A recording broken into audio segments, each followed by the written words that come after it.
Hi, Matt Sell Electrical channel. Quick one. This is going to be, so the channel's a bit pointed at electricians getting into fire alarms, right? But you'll find primarily the small, you'll be designing small installs and projects and stuff. So that's why I've been covering a lot of conventional stuff. But here is a little bit of addressable stuff, because you might find actually a fire alarm company is doing the design, verification, commissioning, and maintenance, and then as electrician, those what are good at cabling and containment and stuff, you're going in and doing perhaps the first and even second fix of things. So I've already got a video about doing these bases. You might see these as well. All right, so this is a addressable sounder base with isolator. So isolator is, you've got a problem in the loop. The isolators will find out where the issue is, and then they will lock down, splitting the loop up to try and protect the system, keep as many devices on the loop going as possible. Right, you tend to install isolating devices on the edge of zones, right? These ancillary sounder bases, yeah, your cables come through the same ways. I'll put it on here in a minute, if I can do this inside of 10 minutes. And these get connected up like a normal XP95 base, right? So these terminations are the same as on an XP95, and is in essence in and out. Yeah, you don't split the lives or the neutrals on these. Yeah, so on XP95, your L2 is pos, here red, neg black, yeah, is yeah, L1. Yeah, so you just go pair them up in here, very easy to put away. The earth's there, lovely, very straightforward. And with both of these, you're addressing the sounder on your addressable sounder here with your DINs, yeah, and your device with your biscuit card here, yeah. These go up in the same multiples: 1, 2, 4, 8, 16, 32, 64, same as you do on here, yeah. So that'll help you through it. And then number 8 is if you're switching between the functionality of it. Pros and cons of these. So again, this has got the isolator built in. It's addressable. So if you're doing things with cause and effect, i.e. something happens somewhere else and you just want to give this zone like a little warning, tinkle or something like that, you can form it into being part of the cause and effect. These really are just looped in with whatever device is on it, yeah. So this will literally have its own address in the panel and in the programming. And then for each of its different functions, it will have a point after it. So say it's 12, it'll have 12.1, 12.2, 12.3, which will be individually the sounder. You know, if it's got a VAD, it's got a VAD, whatever. Whereas this will be the device address, and it will be the 0.1 of the device address. Yeah, so the only way you can do anything with this is to disable it, and that all you'll be doing is disabling all the sounders. Yeah, it doesn't even really get grouped with zones and outputs and stuff. It's just there. No, it might get grouped in with outputs. No, I think, yeah, sorry, it does get grouped in with outputs. But that's it. Yeah, same as on here, you've got ins and outs. Yeah, because we're isolating. Yeah, we've got to be able to isolate the in and out. On here, you just go into the normal, straightforward XP95 terminals. So once again, we're offset here, yeah. So we want to get our cables dressed to one side of the box. Once again, there's your tamper, there's your earth, there's your tamper, there's your neon. So point the earth, straight line from the biscuit if you're doing addressable, at the point of entry to the room. You're going to find these like particularly in like hotel rooms and stuff. Oh, sure, let's do benefits quick. We're on 4 minutes, fine, I can get it put away in less. What are the benefits of these? Right, so and what's the reasoning for picking one over the other? Right, so expense, there's probably about a tenner in it. So over the whole job, that's quite a lot of money. With these, because they've got more fancy gubbins, and they're doing a lot more, they use up a lot more juice, yeah. So these in full flight are using 5 milliamps, whereas these are using 3, yeah.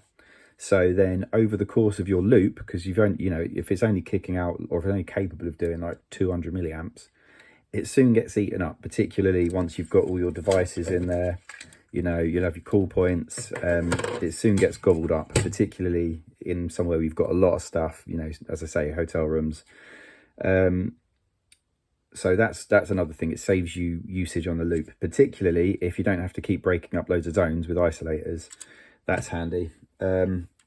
These are dumber though. So these knock out simply 85 dB at about a meter away. So that might affect your design in terms of like what decibel levels you're trying to reach and where. These you can dial them up and down a bit. They've got two groups. I think one's like 50 to 70 and the other one's like 70 to 90. There might be 5 decibels in it. Not that you can hear the difference between 5 decibels with a human ear. Yeah, so those are your design decisions around that. But yeah, in any event, here we are. I'm once again bereft of sleeving, so I'm just going to use a couple of old bits. Is that going to look? Oh no, there we are.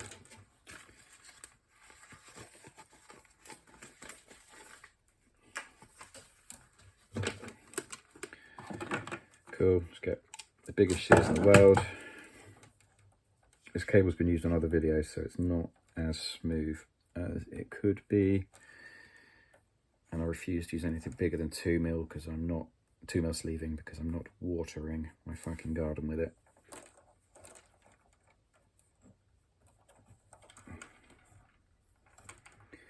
Doobie doobie doo.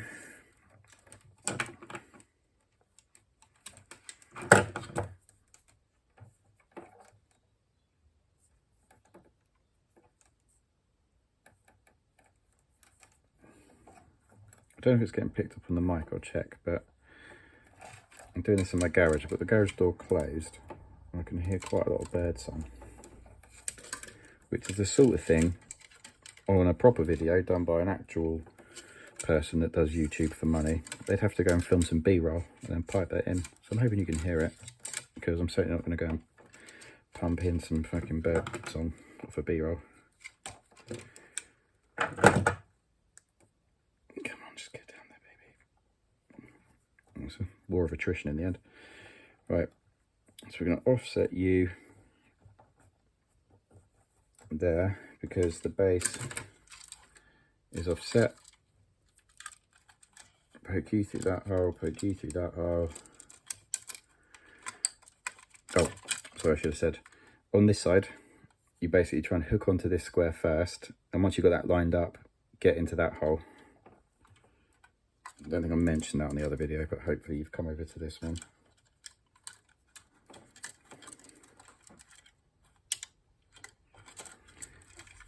And once again, like,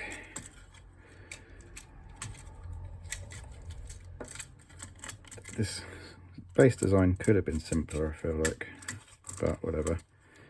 So we're on to the square side, now we're into that side. You could do worse and get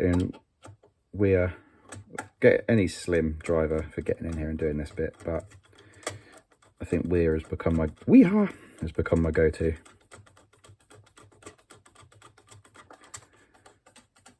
But you think I'm doing this on a bench, you'll be doing this above your head, and it is kind of fiddly and kind of ag.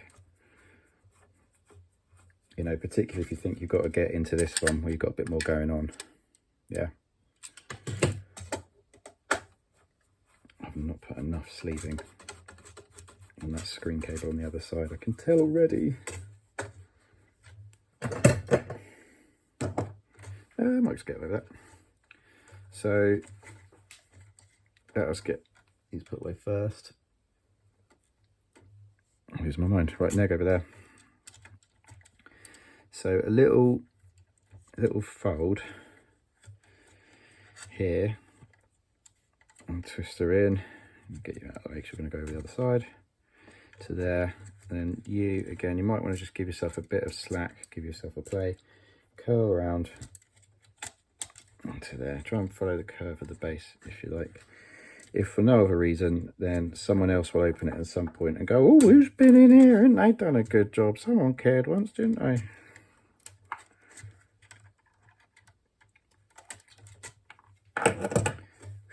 Again, mixing up all the brands. I've got shouldered Weeha in the van, but yeah, shouldered I just find are good for these kind of connections. And again, the nice thing is we're going either side of that bulb. What are we on? 10 minutes, most expensive sound Addressable time, but I have done explanations. You on there. Get you down into this little bit here. Try not to break off our identifier. Again, you're gonna, a little bit of there, bit of a squeeze. I'm gonna dress you around. Try and follow the curve of that. Give ourselves a little fold here so it'll play in. There we go.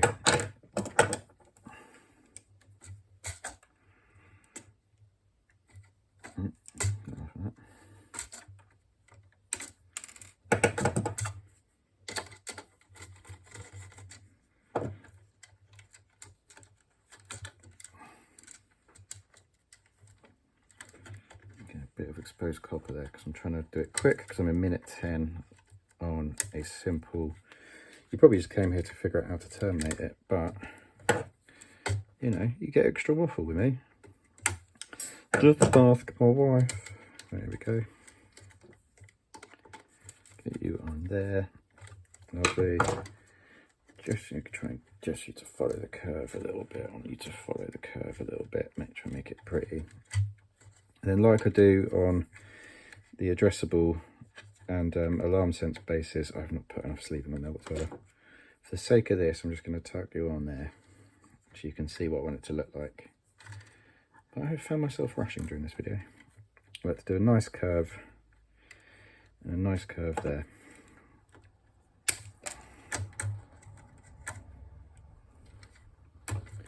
Fucking 12 minutes, Sally.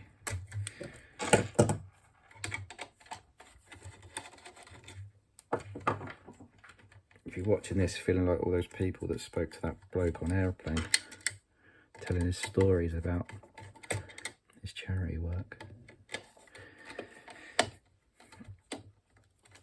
Again, all fingers and thumbs, I'm doing it on a bench, not above my head, and I can't get my head directly over it. Ignore this bit. But yeah, ancillary sound and bass put away. I've got another video doing these. The same works for alarm sense for these, I mean. Cool. I don't know if that's my prettiest, you know. But yeah, it's nice to try and follow this curve around the bell. Yeah, so it just enables you to get the device on without too much bother. Right, minute 13. Thanks. Queries in the comments. Fire alarm engineers tell me I'm doing everything wrong in the comments. But so far I've had nice comments actually, so that's good. Yeah, peace.